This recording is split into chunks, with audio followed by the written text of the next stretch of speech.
Good evening. I'm Richard Engel, Chief Foreign Correspondent for NBC News, and let me start off by apologizing. I'm really sorry that I'm not there in person. I had every intention of coming. I was looking forward to this event.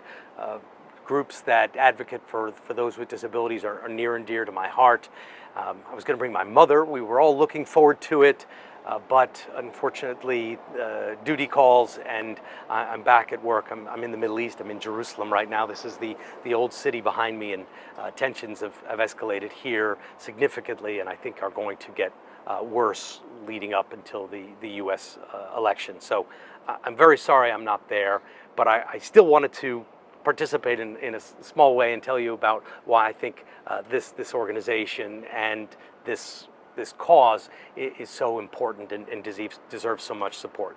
So I first met Eric in Ukraine, and it was during the intense days of the war, still an intense war, and he was there doing some research. I was doing stories. He knew that I was interested in stories about people with disabilities because I had a son who died from Rett syndrome, which is a very serious genetic neurological disorder. He lived to be almost 7.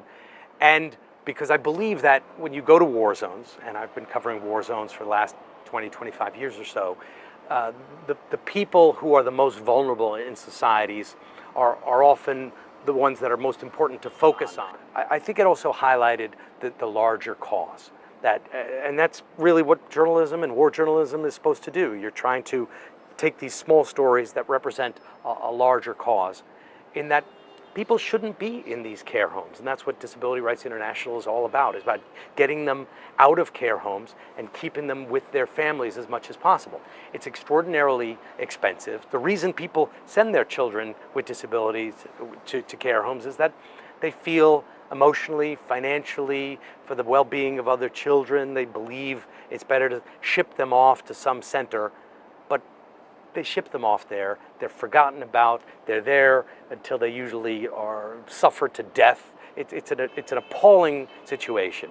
What you need to do is help the families so that they can afford to take care of children, even though it's a burden, yes, of course, but you can't just ship them off to some place to be forgotten about and die.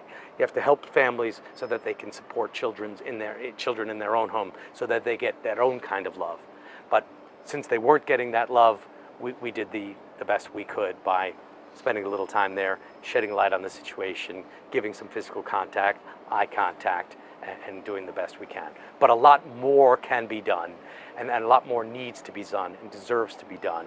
No people should be forgotten about, no people should be abandoned, and no people should be abandoned when there's not a war zone. In Ukraine, at least, they had some sort of excuse. There are many other places where there is no excuse, where people are just sent to these facilities to be forgotten about when there are many better alternatives. Thank you very much. Have a wonderful evening, and thank you for doing what you're doing.